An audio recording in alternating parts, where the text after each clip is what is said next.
अस्सलाम वालेकुम। Parliament house के अंदर जो पकड़ धकड़ हुई, पार्लिमानी हिस्ट्री के अंदर ऐसे वाक़यात को स्याह दिन के तौर पर ही याद रखा जाता है। इसके ऊपर अपोजिशन वाले तो तकरीरें कर रहे हैं, आज बिलावल भुट्टो ने भी इसके ऊपर अच्छी बात की, लेकिन जो अयाज सादिक साहब का और प्राइम मिनिस्टर का रोल है वो अभी भी क्वेश्चनेबल है।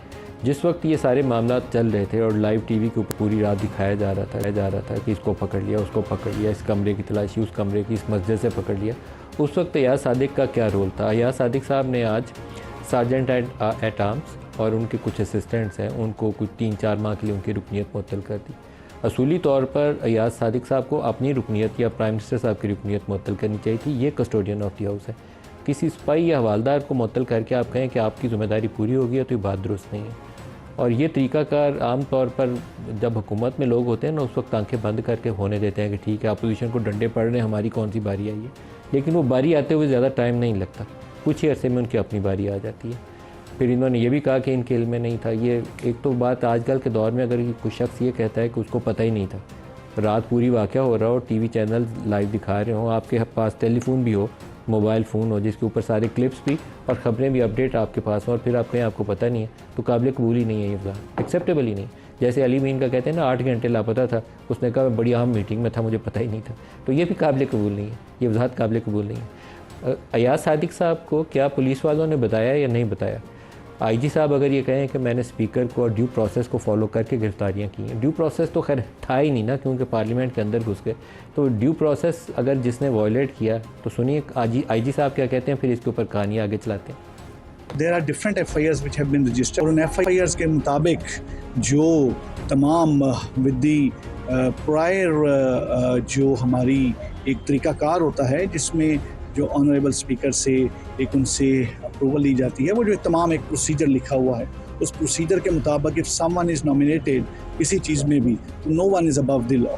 जो प्रोसीजर हैं नेशनल असम्बली के, या जो प्रोसीजर हैं जिसमें हमने कोई इंफॉर्मेशन देनी होती है, इंटीमेशन देनी होती है, या जो भी प्रोसीजर हैं, वो प्रोसीजर सारे अवेलेबल हैं, नेट पे भी अवेलेबल हैं। वो सारे के सारे प्रोसीजर्स जो हैं, वो मैनुअल्स जो हैं, वो तमाम के तमाम जितनी इंस्ट्रक्शंस हैं, उन तमाम इंस्ट्रक्शंस को फॉलो करते हुए किया है।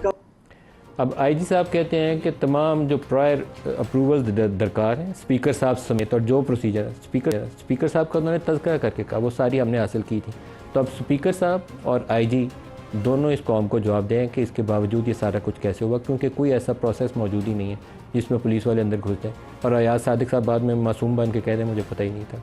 आज से कुछ अर्सा पहले हमारे इसी प्रोग्राम में डॉक्टर तारिक फजल चौधरी, जो चीफ विप भी हैं अपनी हुकूमत की जानिब से, अपनी पार्टी की जानिब से, वो और पाकिस्तान तहरीक-ए-इंसाफ की तरफ से ज़ैन कुरैशी, यहीं इसी प्रोग्राम में मैंने इन्हें सुजेस्ट किया, दरख्वास्त की कि एक नेशनल कमेटी और नेशनल पार्लियामेंट्री कमेटी और नेशनल रिकन्सिलेशन बनाइए, जिसमें पीटीआई और हुकूमत बैठ के ये जो मुतनाज़ा इशूज़ हैं इसको सॉर्ट आउट कर लें, बजाय इसके कि कोई और बड़ा एक्सीडेंट हो जाए। मैं इस मामले में काफ़ी ज़्यादा एप्रीहेंसिव हूँ कि कुछ ना कुछ ऐसा होना है, अगली किस्म की डेवलपमेंट, जो चीज़ें हाथ से बाहर हो जाएंगी। पार्लियामेंट वाला एक वाक़या उसमें दरमियान में आप पाया, अभी और चीज़ों का आप रूल आउट मत करें। आज कौमी असम्बली में पहला दिन था जिसमें मुझे उसी रिकन्सिलेशन के हवाले से पार्लियामान के अंदर मौजूद बैठे हुए लोगों ये बात करते हुए नजर आए। उस वक्त उस मौके के ऊपर जब मैं इस प्रोग्राम में ये बात कर रहा था, अयाज सादिक साहब ने उस चीज़ की तायद नहीं की। अगर कर देते तो शायद ये 9 सितंबर वाले वाक़यात को अवॉइड किया जा सकता था। Some sort of working relationship आपकी अपोजिशन से हमेशा रहनी चाहिए। अगर आप वो तरीका करें कि राना सनाउल्लाह पे 25 किलो हीरोइन उन्होंने डाली थी, मैं इसको पकड़ के अंदर कर दूं, तो फिर लगे रहें एक दूसरे को मारने के लिए, आप जीतेगा आप दोनों में से कोई भी नहीं। हमने एक पैकेज बनाया आज पार्लियामान में, इसके ऊपर क्या बात हुई देखिएगा। मैंने हमेशा कहा है कि मुज़ाकरात करो, बात करो, रास्ता बंद ना करो, रास्ता निकालो इस मुल्क की खातिर, इस जमहूरियत की खातिर। जनाब स्पीकर, इसको आप कमजोरी न समझना। मेरा रिक्वेस्ट है कि ऐसा कमेटी बनाएं जिसमें तमाम जमातों का नुमाइंदगी हो, और वो जमात भी जो हुकूमत वक्त शायद पसंद नहीं करे, अब उनका इनपुट सुने, उनका भी एक मौक़िफ़ होगा। अगर इस मुल्क ने चलना है तो इस साइड और उस साइड को मिलकर काम करना पड़ेगा। आप इनसे भी बात करें, हमसे भी बात करें, सबसे बात करें, कोई रास्ता निकालें कि इस ईवान को फंक्शनल किया जा सके। जिसकी कमेटी का जिक्र किया, मैं हुकूमत की तरफ से इस तजवीज़ को एंडोर्स करता हूँ। अच्छी बात है कि सब बैठ के रास्ता निकाल लें, और इंशाअल्लाह government will fully support the entire activity. हमारी लीडरशिप आपस में बैठे ना बैठे, मगर क्या हम पार्लियामेंटेरियंस पार्लियामेंट की खातिर बेहतरी की खातिर क्या हम कोई चार्टर ऑफ पार्लियामेंट नहीं साइन कर सकते? तो मैं रिक्वेस्ट करूंगा कि हम ये कमेटी आज ही कॉन्स्टिट्यूट करते हैं। जो प्रोग्राम में हमारे साथ शुरका हैं, हाफिज़ अब्दुल्ला साहब हैं JUI से, डॉक्टर तारिक फजल चौधरी साहब हैं पाकिस्तान मुस्लिम लीग नवाज से, और डॉक्टर नसार जट हैं पाकिस्तान तहरीक इंसाफ से। सबको खुशामदीद कहेंगे प्रोग्राम में। डॉक्टर तारिक साहब, आपसे आगाज़ करूँगा, क्या अभी ये तय हो पाया है कि पार्लियामेंट के अंदर घुसने की पुलिस वालों को किसने इजाज़त दी थी?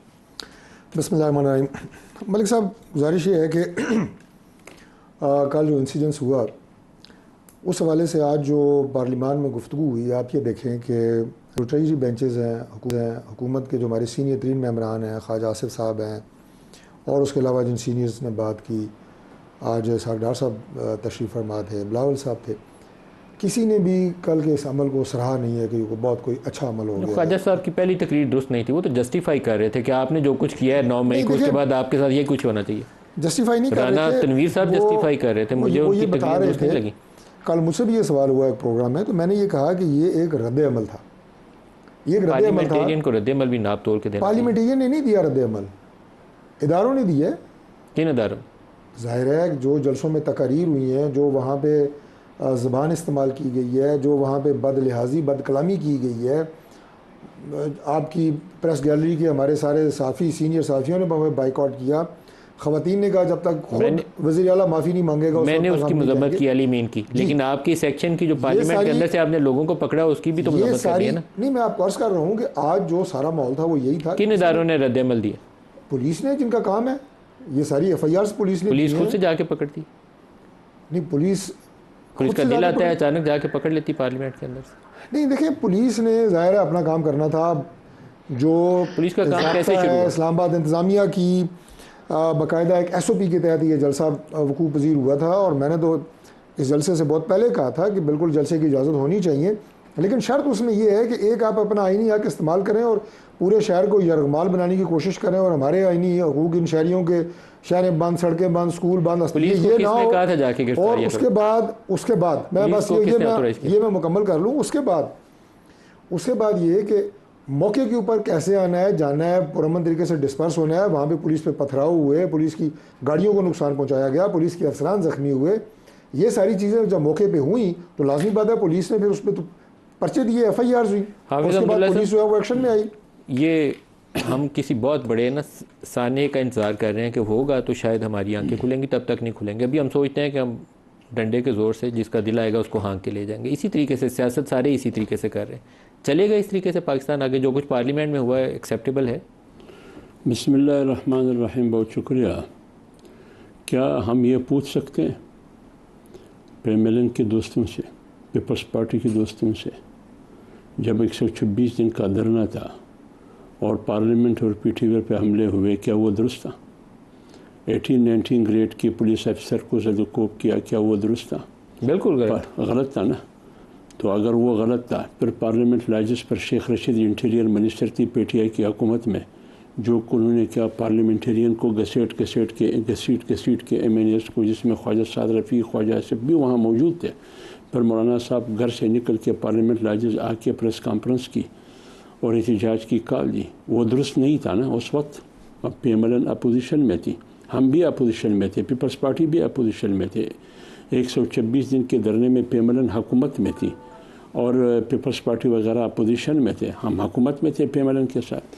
तो जब ये तीनों दो हालतों में ये दुरुस्त नहीं था, तो आज जब पार्लियामेंट के अंदर पुलिस घुसते हैं, अंदर जाकर चेहरे छुपा के और दरवाजे तोड़ते हैं या ख़ुद खोलते हैं, एक MNAs को बाहर निकाल के उसको गाड़ियों में बिठा देते हैं, तो फिर ये कैसे दुरुस्त है?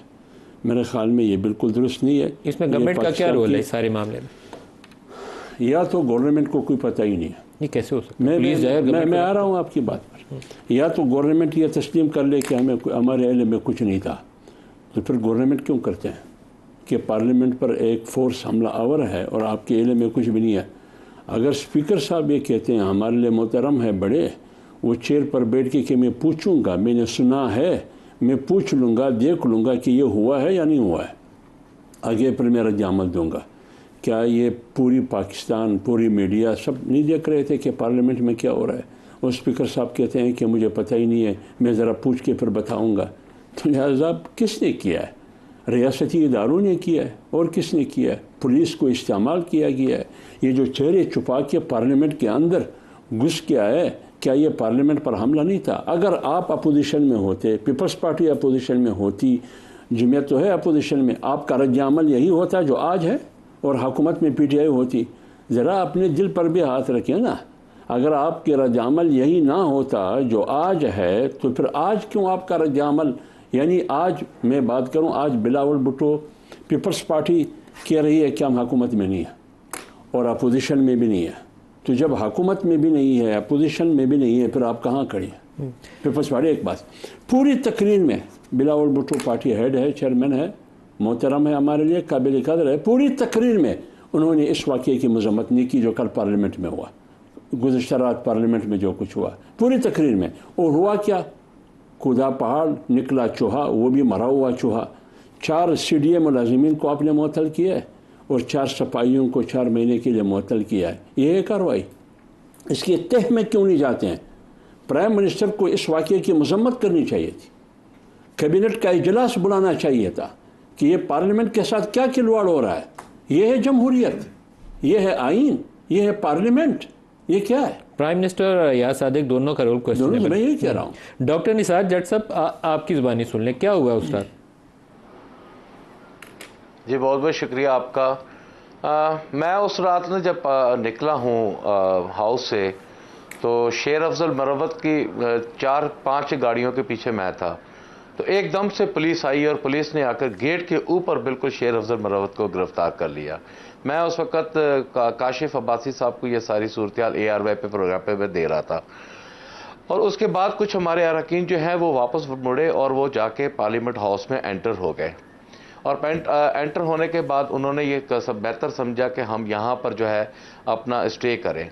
लेकिन कुछ मैं थोड़ी वहाँ से निकल गया, मुझे निकलने का रास्ता मिल गया। जब मैं लॉजेस में आया, मैंने लेट नाइट जाके जब पूछा तो उन्होंने कहा जी अभी तक हम पार्लियामेंट हाउस के अंदर ही हैं, सर्विस ब्रांच में तमाम दफातर बंद कर दिए गए हैं, एक मस्जिद है वहाँ पर खुली हुई, हम उसमें हैं। मैंने कहा जी आप लोगों ने खाना खा लिया है?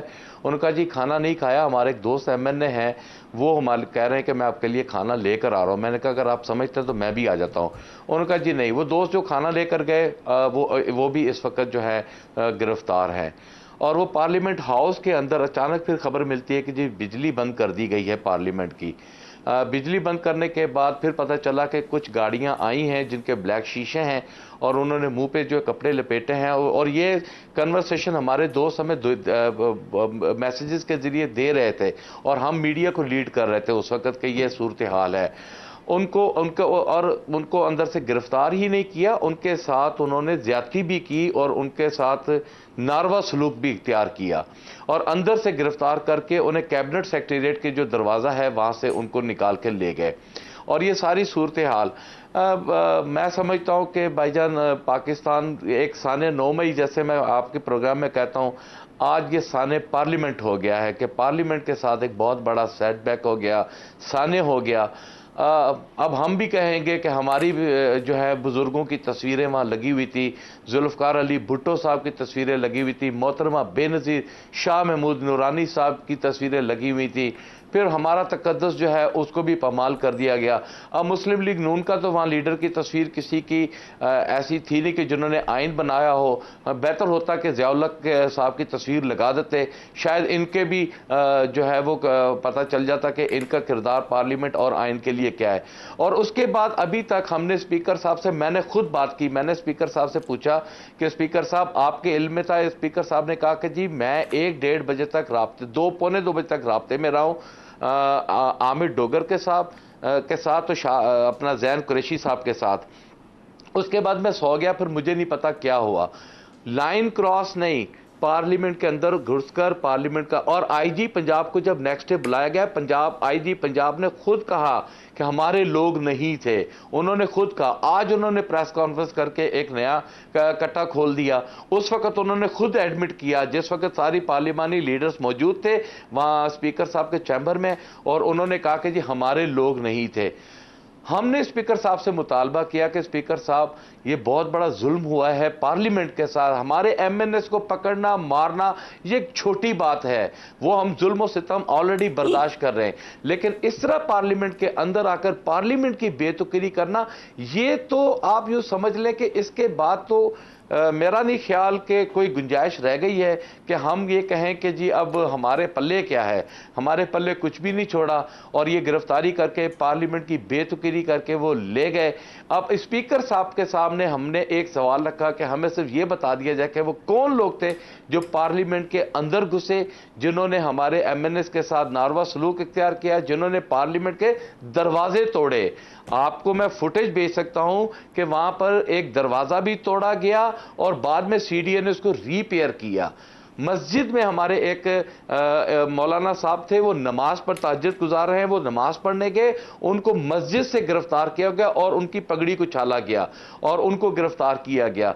तो ये सारी सूरत हाल के बाद मेरा ख्याल है कि आज ईवान में इन्होंने बड़ा कहा कि जी बड़ा जुल्म हुआ किसी ने। हाँ, एक बात मैं थोड़ी सी ऐड करूंगा, ख्वाजा आसिफ साहब ने एंड में उठकर एक बात कही कि हम इसको इंडोर्स नहीं करते, सेकंड नहीं करते, हम समझते कि ये पार्लियामेंट के साथ जुल्म। आज ये सारे के सारे कोशिश कर रहे हैं कि स्पीकर साहब को एम्पावरमेंट दें, उनको ताकतवर बनाएं, लेकिन स्पीकर साहब का काम है कि इसकी ट्रांसपेरेंट इंक्वायरी करके हकायक को सामने लेकर आना।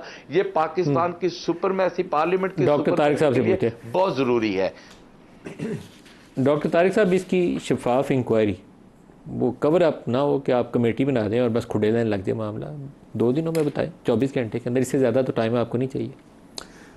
हाँ मलिक साहब, इसकी इंशाल्लाह ताला स्पीकर साहब ने बिल्कुल आज इजलास में भी उन्होंने ये बात की है, पूरे सेशन में ये बात उन्होंने की है कि मैं बिल्कुल इसकी तह तक जाऊँगा। दूसरी बात ये कि जैसे अभी आपने कमेटी की बात की है, ये जब इससे पहले भी हमने बात की, ज़ैन कुरैशी साहब इसी प्रोग्राम में मेरे साथ मौजूद थे, तो उसके बाद वो मामला हम बिज़नेस एडवाइजरी कमेटी के ज़रिए आपस में एक बाहमी यानी ताउन मामलात कैसे चलने हैं, इजलास कैसे चलने हैं। बिज़नेस एडवाइजरी कमेटी हमेशा होती है, ये डिफरेंट स्पेशल सर्कमस्टांसेस के लिए हमने इस प्रोग्राम में डिस्कस किया था। स्पेसिफिकली जो आपका मुद्दा था, स्पेसिफिकली आज जो कमेटी बनाई गई है वो कौमी असम्बली के तमाम जमातों पर मुश्तमिल एक हाउस की कमेटी है और उसका नाम अभी इंशाल्लाह आज फाइनल हो जाएंगे। उसके बाद उसका काम बिल्कुल यही है जो आप फरमा रहे हैं। वो अब हमारी आपस में जो रिकन्सिलिएशन है, इस ऐवान के तकद्दुस को बहाल करना है, इसको मज़ीद फंक्शनल बनाना है, फ़ाल बनाना है, ये लड़ाई झगड़े वाला माहौल यहाँ से कम हो। लोग आगे आपकी तरफ देख रहे होते हैं कि सारे मिल बैठे हैं, करोड़ों रुपया आपके एक दिन के इजलास का खर्चा होता है कौमी असम्बली का, और उतना ही कमेटीज़ का खर्चा होता है, और उतना ही कमेटीज़ का खर्चा होता है। दे शुड बी प्रोडक्टिव जी। और वो अगर आप उस इजलास में एक दूसरे को गालियाँ दे के, नारे लगा के, कागज़ हवा में उड़ा के चले जाएँ, तो ये मनाजिर जब TV के ऊपर आते हैं तो जो फिर लोग अवाम है जो तकलीफ़ में मुश्किलात में हैं, वो क्या तासुर लेते हैं कि हमारे ये नुमाइंदे गए किस लिए थे और कर क्या रहे हैं। तो ये तो एक कमेटी इंशाल्लाह ताला डिटरमिन करेगी कि हम इस अवान को फ़ाल बनाएं, इसके रिपोर्ट कब देंगे हमें जो कुछ। और ये जो रिपोर्ट है ये भी मुंसलिक है, कुछ 2-3 चीज़ें हमारे PTI के दोस्तों की तरफ से आई कि इसको इस मोशन में डालें जो इस कमेटी को बनाने के लिए आज हमारे वज़ीर ने पेश की, इस कमेटी की तश्कील के लिए। तो स्पीकर साहब ने कहा कि ये इख्तियार स्पीकर साहब को आप मुझे दे दें, ताकि जिस तरह की भी लैंग्वेज आप कहेंगे आपके कहने में हम उसमें ऐड कर देंगे। तो उसके TORs में ये चीज़ भी आ जाएगी कि इसकी बाकायदा ये कमेटी देखेगी, इसकी तफ्तीश होगी और इंशाअल्लाह ताला वो सब पता लगेगा, कोई ऐसी बात नहीं। अल्हम्दुलिल्लाह साहब, एक बहुत बड़ी डेवलपमेंट थी जो मुझे लगता है कि पोस्टपोन हो गई है। सुप्रीम कोर्ट की जानिब से गुज़श्ता रोज़ एक वज़ाहती बयान दिया गया चीफ़ जस्टिस काजी फ़ायज़ ईसा की तरफ से, उनके बिहाफ के ऊपर उनके सेक्रेटरी हैं मुश्ताक साहब, उन्होंने जारी किया।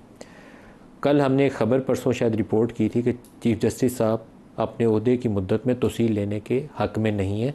उन्होंने रिपोर्ट ये हुआ था कि उन्होंने कहा कि अगर बाकियों को मिली भी तो मैं नहीं लूँगा, लेकिन उन्होंने वजाहत बड़ी इंटरेस्टिंग है कि अगर इंडिविजुअल को, एक फ़र्द को तौसील दी जाती है तो फिर मैं कबूल नहीं करूँगा। इसका मतलब यह है कि सारों की होगी तो फिर ठीक है, 3 साल टेन्योर। इसके लिए इन्होंने आईनी तरमीम करनी है, जिसके लिए इजलास में तवक्को था आज या कल किसी वक्त इजलास होना था। हम थर्सडे की सुनते थे कि थर्सडे को होगा, अब मामला लगता है वो टल गया, आपके वोटों के ऊपर अटका हुआ है वो इजलास। आप JUI वाले वोट करेंगे उस आईनी तरमीम के लिए जिससे काजी फ़ायज़ ईसा को 3 साल मिल जाए in office as chief justice of Pakistan. कि पार्टी का फैसला तो मेरे ख्याल में अभी तक नहीं हुआ है इस सिलसिले में, क्योंकि अभी तक कोई ऐसा मुसव्वदा सामने नहीं आया है पार्टी के सामने, जहाँ तक मेरी मालूमात है।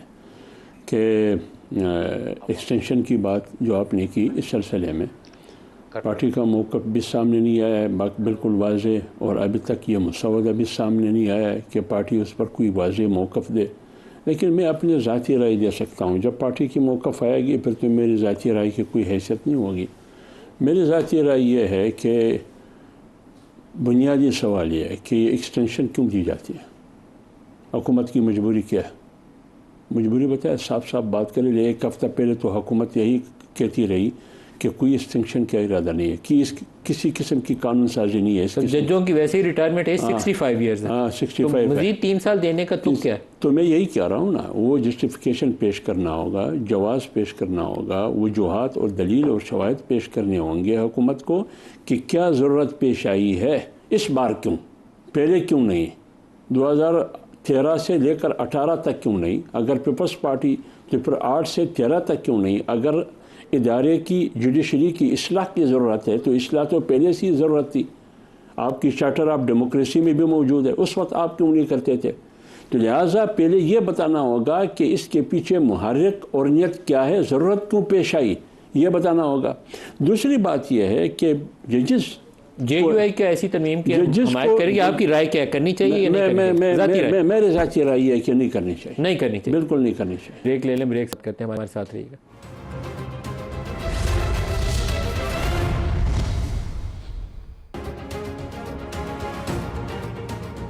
प्रोग्राम में दोबारा खुशामदीद कहते हैं। डॉक्टर निसार जट साहब, आइनी तरमीम का अगर पैकेज आता है तो हुकूमत के पास 2/3 अक्सरियत नहीं है। जॉइंट सेशन भी बुलाएं, 224 बंदे चाहिए, 224 बंदे उनके पास नहीं है। 211 की उन्हें हमायत है, 8 JUI दे सकती है अगर सपोर्ट करे तो 5 फिर भी आपके ही तोड़ने पड़ेंगे। क्या करेगी PTI? रद्द-ए-अमल क्या होगा आपका? देखें, बिल्कुल आप ठीक फरमा रहे हैं कि अब तो हाफिज़ साहब यहाँ तशरीफ़ फरमा है, ये बेहतर बता सकते हैं कि 8 वोट ये देंगे कि नहीं देंगे। हमारे साथ जो प्रॉब्लम हो रही है वो ये हो रही है कि हमारे जो 41 MNA, 39 को तो डिक्लेयर कर दिया सुप्रीम कोर्ट ने कि ये तो PTI के हैं। 41 MNA जो हैं उनका अभी तक हुकूमत ने जीना मुहाल करके रख दिया है। हमारे बहुत से अरकान मुल्क छोड़कर बाहर चले गए। हमारे बल्कि मैं आपके शो में जब मैं आपके साथ ऑन एयर बैठा हुआ हूँ, मुझे अभी पता चला है कि हमाद अजहर साहब ने एक बताया कि हमारे सादुल्ला बलोच साहब जो MNA हैं फैसलाबाद से, उनके घर पर जो है वो पुलिस ने चढ़ाई की और उनकी फैमिली को यरगमाल बना कर रखा हुआ है। ये ऊंचे कंडों पर उतर आए हैं कि वोट तोड़ लें, किसी तरीके से 5 वोट हम PTI के तोड़ लें। मैं दावे से कह सकता हूं कि इंशाअल्लाह ताला मेरे अल्लाह के फजलो करम से इनको मुंह की खानी पड़ेगी। ये एक वोट भी नहीं तोड़ सकेंगे पाकिस्तान तहरीक इंसाफ का। हालात इन्होंने ऐसे, ये अब हमने जलसे में किया क्या, मतलब कि शर्म वाली बात है कि हमारे MNAs के हाथ में ग्रेनेड दिखा दिए, हमारे MNAs के हाथ में 60 mm के हथियार दिखा दिए, हमारे MNAs के हाथ में क्लैशनकोफ दिखा दी और उनको दहशतगर्द 788 के मुकदमा दायर कर दिए।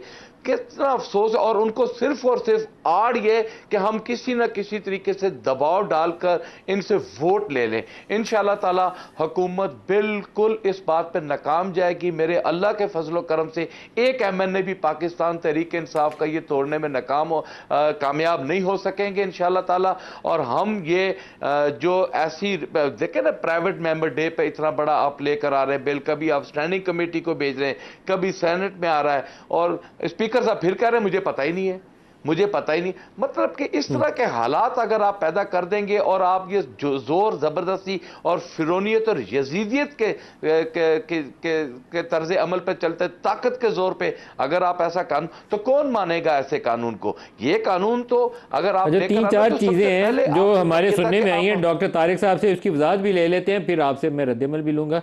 एक कहा जा रहा है कि जो चीफ जस्टिस ऑफ पाकिस्तान का ऑफिस है और बाकी भी चीफ जस्टिस, क्योंकि चीफ जस्टिस ने कहा है कि वो अकेले नहीं लेंगे, तो अब बाकी जो हाई कोर्ट्स के चीफ जस्टिस हैं, अगर रिफॉर्म आती है तो उसका मतलब ये होगा कि सबका टेन्योर ऑफिस होगा फॉर 3 ईयर्स। जो भी चीफ जस्टिस बनेगा 3 साल के लिए बनेगा। अभी होता है सीनियरिटी का principle chief justice of Pakistan, supreme court के चीफ जस्टिस बनने के लिए जो सबसे सीनियर मोस्ट हो चीफ जस्टिस बन जाता है। काजी फायद ईसा अक्टूबर में रिटायर हो तो जस्टिस मंसूर अली शाह की बारी है। लेकिन अगर चीफ जस्टिस मंसूर अली शाह को ना बनाना हो तो उसका हुकूमत ने एक तरीका ढूंढा है, उनका पैनल ऑफ जजेस आएगा। 3 जजों के नाम आए या 3 से ज़ायद के नाम आए, हुकूमत उसमें से चुनेगी। इसी तरीके से जजेस की तकर्री का तरीक़ाकार जो एक रिक्वायर्ड रिफॉर्म है होनी चाहिए, लेकिन इस मौके के ऊपर सियासी महरक़ात ज़्यादा हैं, उसका तकर्र का तरीक़ाकार उसको बेहतर किया जाएगा। इसी तरीके से हाई कोर्ट के जो जजेस हैं, इस्लामाबाद हाई कोर्ट के 6 जज हैं, उन्होंने ख़त लिखा हुआ है, तो उनको उठाओ, एक को बलूचिस्तान फेंको, एक को कोयटा फेंको, एक को कराची भेज दो, एक को लाहौर भेज दो, तो इस तरीके से इस्लामाबाद हाई कोर्ट मैनेजेबल हो जाए। डॉक्टर तारिक फजल साहब कुछ रोशनी डाल सकते हैं कि क्या क्या चीज़ें, ये तो हमारे रिपोर्टर्स की जो इतलात है मैंने वो बचाई हैं। देखिए अभी मलिक साहब ऐसी कोई चीज़ ब्लैक एंड वाइट में सामने आई नहीं है, ना कोई प्रेजेंट हुई है और ना उसकी कोई प्रेजेंटेशन हुई है। ये सारी बातें ही हैं, जैसे आपने कहा कि आपके रिपोर्टर्स ने अपनी स्पेकुलेशंस के मुताबिक आपको चंद चीज़ें बताई हैं। बट हैविंग सेड दैट, ये मैं ज़रूर कहूँगा कि जो एक्सटेंशंस वगैरह हैं ये पाकिस्तान में भी होती रही हैं, पाकिस्तान से बाहर भी ममालिक में होती रहती हैं, मुख्तलिफ इदारों के सरबराहों की होती रही हैं, आर्मी चीफ्स की होती रही हैं, तो ये कोई ऐसी अनहोनी बात नहीं है। चीफ जस्टिस ऑफ पाकिस्तान के लिए अनहोनी बात है, मतलब अनहोनी नहीं है, फर्स्ट टाइम कह सकते हैं अगर ऐसा हुआ तो। अगर ऐसा हुआ तो सर, क्योंकि आपने कॉन्स्टिट्यूशन के अंदर प्रोविजन डाल दी है, वक्त हालात के तकाज़ों को मद्देनजर रखते हुए अनहोनी होने जा रही है, फैसले होते हैं। हालात का तकाजा क्यों है सर, यही तो मैं पूछना चाहता हूं। ये तो फैसला गवर्नमेंट ने करना होता है ना, ये फैसला तो जाहिर है ये गवर्नमेंट का इस्तेकाम है। और मेरे भाई अभी डॉक्टर जट साहब जो बात कर रहे थे, वो जाहिर है खुद जट हैं, तो ताकत के जोर के ऊपर लेजिस्लेशन, बात यह है कि लेजिस्लेशन कौमी असेंबली में अक्सरियत की बुनियाद पे होती है, आप उसे ताकत नहीं कहते। आपके पास नंबर नहीं है, अक्सरियत आपके पास थी, डॉक्टर साहब के पास थी। जब आप मारेंगे पीटेंगे तो भाईजान ताकत की होगी ना। नहीं अर्ज करें ना, मैं तो अक्सरियत की बुनियाद पे बात कर रहा हूँ। अक्सरियत तो आपके पास है नहीं। उस वक्त एक बुलडोजर रखा हुआ था, उसका वो डीजल इंजन वाला, बस अक्सरियत थी इनके पास, हर बिल को बुलडोज किए गए, हर बिल को बुलडोज किए गए, लेकिन अक्सरियत थी। अब मैं गिला नहीं करूंगा।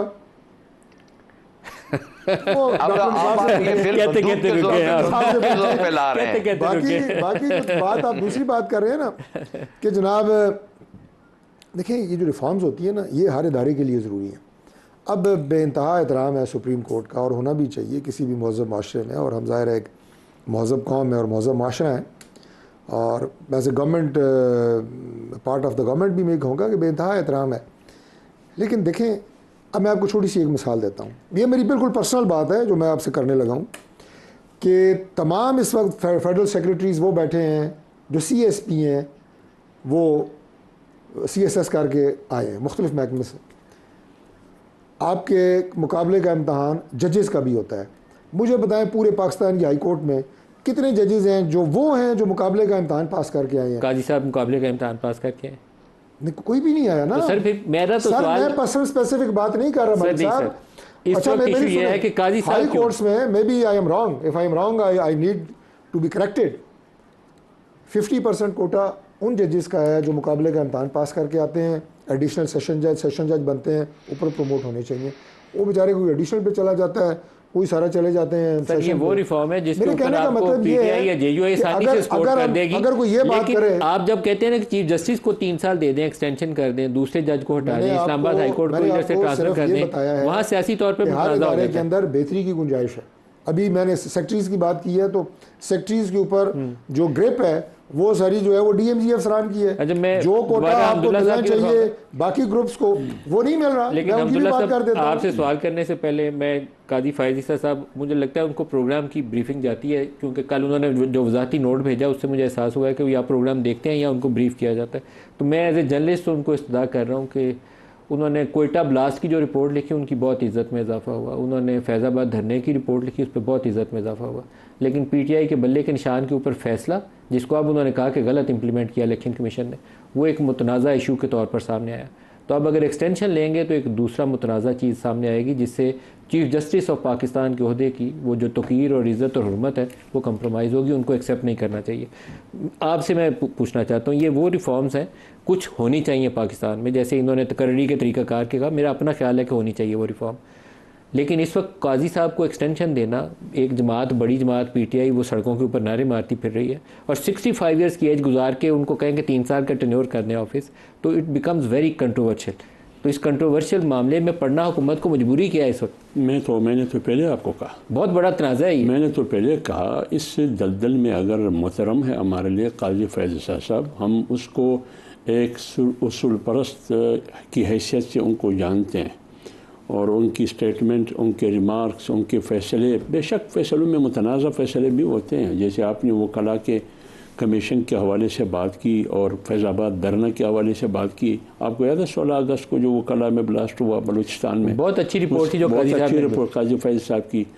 कमीशन था, कमीशन भी काजी फैज़ साहब, एक बंदे का यक रुक नहीं था, बहुत अच्छी काजी ये जो फैज़ाबाद धरना केस में उसमें जो रिपोर्ट थी उसकी इज्जत बहुत बढ़ गई और उसी वजह से उनके खिलाफ बाद में हुकूमत ने पीटीआई की ना रेफरेंस भी फाइल किया, लेकिन बल्ले के निशान वाला फैसला बहुत मुतनाज़ा फैसला। लेकिन अगर ये इस सूरत हाल में ये मुतनाज़ा मुजवज़ा मुतनाज़ा जो तरमीम करने की कोशिश की जा रही है एक्सटेंशन की, इस सूरत हाल में अगर वो एक्सटेंशन लेते हैं तो मेरे ख़्याल में ये जिस तरह ये सूरत हाल मुतनाज़ा है, ये तरमीम मुतनाज़ा वक्त में है और ये मुतनाज़ा होगा तो इससे फ़ैज़ साहब भी मुतनाज़ा हो जाएंगे, उनकी शख्सियत भी मनफी असर। सारे जजेस की उम्र की तादाद बढ़ जाए, सारे जजेस की, मैं एक सवाल आपसे कर रहा हूँ, तो इसमें कौन मुतनाज़ा होगा? मैं आप बात पूरी कर लूँ। मैं एक बात, अगर आप चाहते हैं कि हम इस्लाहात लेके आएँ, मैं आपको एक तजवीज़ देता हूँ।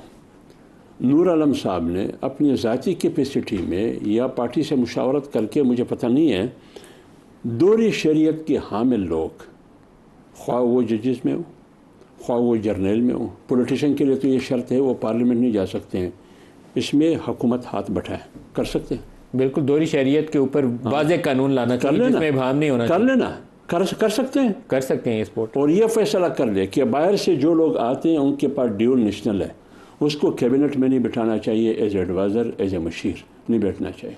ये फैसला करे हुकूमत कि किसी भी हाई लेवल पोस्ट पे, जैसे फेडरल पब्लिक सर्विस कमीशन पर आप रिटायर्ड जनरल को बिठाते हैं 2 महीने के लिए, ओहदा इंतज़ार में, कुर्सी इंतज़ार में कि साहब आ रहा है, ये फैसला करे कि ये बंद होना चाहिए ना। आप ये फैसला करें, ये क्यों नहीं करते हैं? ये फैसला ये आप हमारे साथ आए, ये फैसला ये ज्वाइन करें, फैसले मिल के करते हैं। हम तो आपको दावत देते हैं, लीडर भी आपको दावत दे रहे हैं, ये फैसला आप नहीं कर सकते, प्राइम मिनिस्टर भी आपको दावत दे रहे हैं, मैं भी आपको दावत दे रहा हूँ, आए हमारे साथ करेंगे, इनका साथ देंगे, फैसला करेंगे, मिल के करें, गवर्नमेंट ज्वाइन करें। देखिए मौजूदा हुकूमत आप इनका आईनी रिफॉर्म में साथ देंगे ना, काजी साहब को एक्सटेंशन मैं 22 ग्रेड ऑफिसर को सलूट नहीं कर सकता, आप कर सकते हैं, मैं नहीं कर सकता। आपके हुकूमत में आना, आपके हुकूमत की सपोर्ट करना, शामिल होना, ये ऐसा ही है जैसे मौत को दावत देना। आज मौलाना ने भी कहा काजी फैज़ी साहब की एक्सटेंशन के लिए जेयूआई वोट करेगी। ये मैंने आपको पहले कहा कि जेयूआई के सामने अभी तक मुसवदा नहीं आया, वो क्या फैसला करेगी ये तो पार्टी बैठ के फिर देखते हैं। लेकिन मेरे साथ ये राय, अगर मुझसे पूछा गया कि हफ़ीज़ अब्दुल्ला आपकी राय क्या है, मैं तो इसकी मुखालफत करें। दोबारा आपकी तरफ आ रहा हूँ, मशवरा दे रहे हैं कि आप हमारे साथ आएँ वसीदार कौमी मफाद में। आप क्या देते हैं बताएं? वो तो हम आपके कैमरे में बताएंगे क्या देते हैं। वज़ारत उज़्मा ऑफर करें, वज़ारत उज़्मा ऑफर करें मौलाना साहब को। हम एक काम करें हमारे साथ, हमारी लीडर एक काम बहुत इज्जत करती है, एक काम करें, इलेक्शन का ऐलान करें। हाँ जी बताइए, मंजूर है आपको? हम आपको कह रहे हैं कि आप हमारे साथ गवर्नमेंट में आए, आप कह रहे हैं असेंबलियाँ तोड़ें। निसार जट साहब, सियासी जमात को सियासी हिकमत अमली से भी काम लेना चाहिए। हर चीज़ का हल शायद सड़कों पे भी नहीं होता, और जलसों के ऊपर वो जिस तरीके से अली अमीन गंडापुर ने जो अल्फाज का चुनाव किया वो भी दुरुस्त नहीं था। तो सियासी हिकमत अमली आपकी क्या होगी? क्योंकि काजी साहब की एक्सटेंशन के ऊपर हुकूमत संजीदगी से काम कर रही है मालूमात के मुताबिक, और ये चीज़ आज नहीं आ सकी, कल नहीं आएगी, तो हो सकता है अगले हफ्ते आ जाए, लेकिन इसके ऊपर तकरीर पे डटे भी हुए हैं। डटाई की हद ये है। निसार जट साहब, आपकी हिकमत अमली क्या? शर्मिंदगी भी महसूस नहीं कर रहे। अच्छा चलो, तानू तो नहीं होनी शर्म, असी कर लेने आ।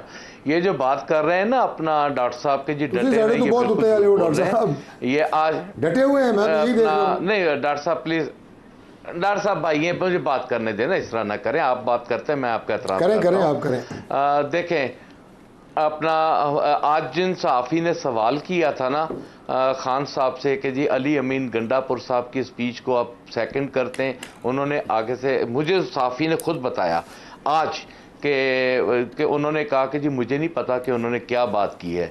तो मैंने आगे से उन्हें कहा कि आपको बाकी सब बातों का पता होता है, इस बात का क्यों नहीं पता? तो खान साहब खामोश हो गए। तो मैंने कहा कि आप सेकंड कर रहे हैं, इस बात को इंडोर्स कर रहे हैं। तो खान साहब कुछ ना बोले, तो वो खबर चल गई। तो लिहाजा ये आज सहाफ़ी जिन्होंने बात की उन्होंने खुद बताया कि खान साहब ने ऐसा कोई उसको सेकंड या इंडोर्स नहीं किया, ठीक है। और हम अपनी सतह पे समझते हैं कि अली अमीन गंडापुर साहब ने जो स्पीच की है, उनको अगर ये बात करनी थी तो उनको डिफ्रेंशिएट करके ये बात करनी चाहिए थी कि कौन सहाफ़ी करप्ट है, कौन अच्छे हैं। देखें, ये नहीं हो सकता कि सारा इदारा करप्ट है, ये नहीं हो सकता कि हम सबको तनकीद कर। थोड़ी कतलामी हो रही है आपकी जी। जस्टिस शाह साहब हमारे साथ शामिल हो रहे हैं। जस्टिस शाह उस्मानी साहब, बहुत शुक्रिया, आप हमारे साथ शामिल हो रहे हैं। इस वक्त हुकूमत कोशिश कर रही है कि जॉइंट सेशन पार्लियामेंट का कॉल किया जाए और आइनी रिफॉर्म्स की जाए, जिसमें चीफ जस्टिस ऑफ पाकिस्तान का जो ऑफिस है, बल्कि हाई कोर्ट के चीफ जस्टिस, उनकी भी जो मियाद है ऑफिस की, वो 3 साल टेन्योर ऑफिस कर दिया जाए। इस तरह की रिफॉर्म के हाई कोर्ट के जजेस की ट्रांसफ़र एंड पोस्टिंग की भी बात हो रही है, अपॉइंटमेंट के तरीकाकार की बदली की भी। लेकिन इनके पास अददी वो बर्तरी मौजूद नहीं है जो 2/3 के लिए दरकार होती। 224 का नंबर नहीं है। पीटीआई के बंदों को फ्लोर क्रॉस करके वोट डलवाएंगे। आपके ख्याल में ऐसी कंट्रोवर्शियल तरमीम काबिल कबूल होनी चाहिए या नहीं होनी चाहिए? देखिए, जहाँ तक कि आइन का ताल्लुक है, आइन की में कोई अमेंडमेंट अगर चाहिए तो आपको 2/3 मेजॉरिटी लाजमी है, और वो किस तरह से आप लेते हैं वो उस पर हम नहीं जाना चाहते। हमारे मुल्क में तो हर किस्म की हरकतें होती रहती हैं और वो होंगी कि नहीं होगी, लेकिन 2/3 मेजॉरिटी लाजमी है। अगर 2/3 मेजॉरिटी वो लेके आते हैं तो फिर वो आइनी तरमीम कर सकते हैं, वरना नहीं कर सकते, सीधी बात है। तो अब ये जो कर रहे हैं, अगर आइनी तरमीम कर रहे हैं और अगर एज लिमिट बढ़ा रहे हैं जजेस के रिटायरमेंट की, तो ये एक ऐसी चीज़ है जो कि बार को कभी पसंद नहीं आएगी। तो जितनी बार्स हैं पाकिस्तान में, क्योंकि हमारे बार्स में आमतौर से ये कॉन्सेप्ट ये है कि जब जजेस 65 साल की उम्र में पहुंचते हैं तो वो टाइम हो गया कि उनको अब जाना चाहिए, क्योंकि अगर वो ज़्यादा देर रहते हैं तो उसके बाद प्रॉब्लम्स होते हैं। बल्कि ये चीज़ तो अब सारी दुनिया में एक्सेप्ट हो गई है। मसलन इंग्लैंड में पहले जजेस जो हैं वो सुप्रीम कोर्ट के, या जो अब सुप्रीम कोर्ट हो गई, सुप्रीम कोर्ट के जजेस जो हैं उनकी कोई रिटायरमेंट एज नहीं होती थी, लेकिन अब वहाँ पे भी हो गई, अमेरिका में भी हो गई।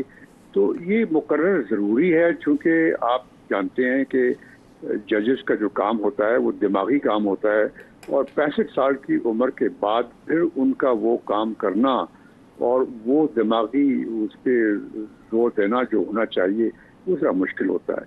तो मेरे ख्याल में ये तो बड़ी सही उम्र है 65 ईयर्स। अगर इसको बढ़ाएंगे तो इससे प्रॉब्लम्स होंगे।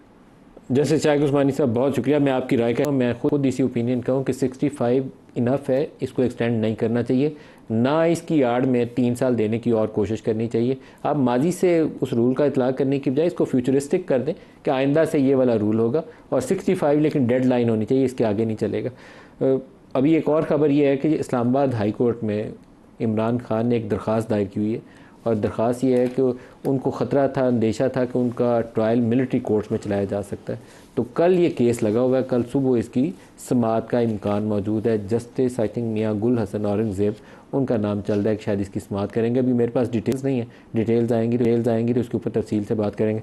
क्लोजिंग रिमार्क्स डॉक्टर तारिक फजल चौधरी साहब, क्या इसमें इम्कान नहीं है कि आप लोग आपस में पीटीआई को इंगेज कर लें? हो सकता है बहुत सारी एक्सेप्टेबल रिफॉर्म्स हो जो हो जाए, कुछ मुतनाज़ा इशूज़ को छोड़। जी, हम तो इस इशू पे भी ज़ाहिर ये भी बात जो है अभी देखें जब सामने आती है तो पता चलेगा, ज़रूर बैठें। और मैं तो हर दफ़ा हर प्रोग्राम में शुरू से हम ये बात कर रहे हैं कि खुदा के लिए आप वो काम करें जिस काम के लिए आप इस ऐवान में मौजूद हैं। आप यहाँ ये टोपी ड्रामे करने हैं, दूसरे को गालियाँ देने के लिए, जलसों की हमने कहा आप आएँ करें जलसा, उसका नतीजा आपने देख लिया। मैं वो डॉक्टर साहब को शायद आवाज़ नहीं आई, मैं अली अमीन गंडापुर की बात कर रहा था कि इंतहाई शर्मनाक तकरीर के बावजूद वो उस पर डटे हुए हैं, वो कोई शर्मिंदगी नहीं महसूस कर रहे। तो इस तरह के तर्ज़ अमल से आप क्या देना चाहते हैं? फिर आप गालियाँ आप देते हैं इदारों को। वो सबसे पहले अपने गिरबान में झांके ना, हम क्या कर रहे हैं बहैसियत सियासी जमातें? क्या हम वो काम कर रहे हैं जिसके लिए कि हम ऐवान के अंदर बैठे हैं? क्या हम ऐवान के वक़ार के लिए, लोगों की खिदमत के लिए क्या आईनी पैकेज को आप पीटीआई को एंगेज कर सकते हैं? करना चाहिए जी, हम कोशिश करेंगे। मौलाना साहब को भी गुजारिश करेंगे, और पीटीआई के दोस्त अगर आएँ, और डॉक्टर निसार जट जैसे जो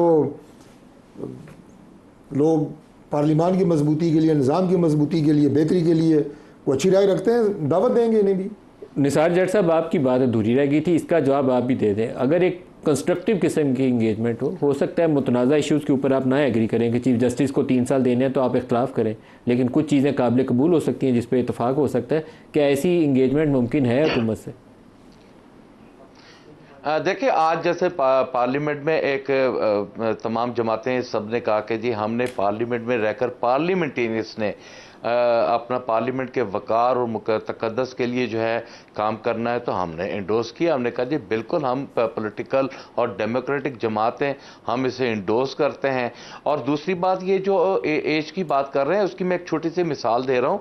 एग्रीकल्चर यूनिवर्सिटी फैसलाबाद के एक वाइस चांसलर हैं, उन राना साहब हैं कोई, तो वो उनको ना इसी तरह एक्सटेंशन 3 साल की मिल गई। उसके बाद जितने भी सीनियर प्रोफेसर जो कि वाइस चांसलर और इनसे ज़्यादा तजर्बेकार थे, आप यकीन करें वो सारे के सारे रिटायर्ड होकर घर चले गए। जब देखें जी वो राना साहब को जी एक्सटेंशन मिली हुई है, हुकूमत पंजाब ने एक्सटेंशन दी हुई है, लिहाजा जी वो तो अपना वाइस, अगर आप इस तरह एक्सटेंशन देंगे तो आप उन लोगों का राइट सनअप करेंगे जो पीछे क्रू में है, लाइन में है, जो कि ज़्यादा एक लाइन में हाफिज अब्दुल्ला साहब टाइम खत्म हो गया। हाफिज क्लोजिंग रिमार्क्स। जी, आईनी रिफॉर्म क्या करना चाहिए? मैं तो कह रहा हूँ कि ये नहीं होना चाहिए, होना ही नहीं चाहिए, होना ही नहीं चाहिए। एक काबिल कबूल हुकूमत करे जिसके पास देखिए ना, ये आईनी तरमीम मौजूदा पार्लियामेंट को हक ही नहीं है कि वो करे।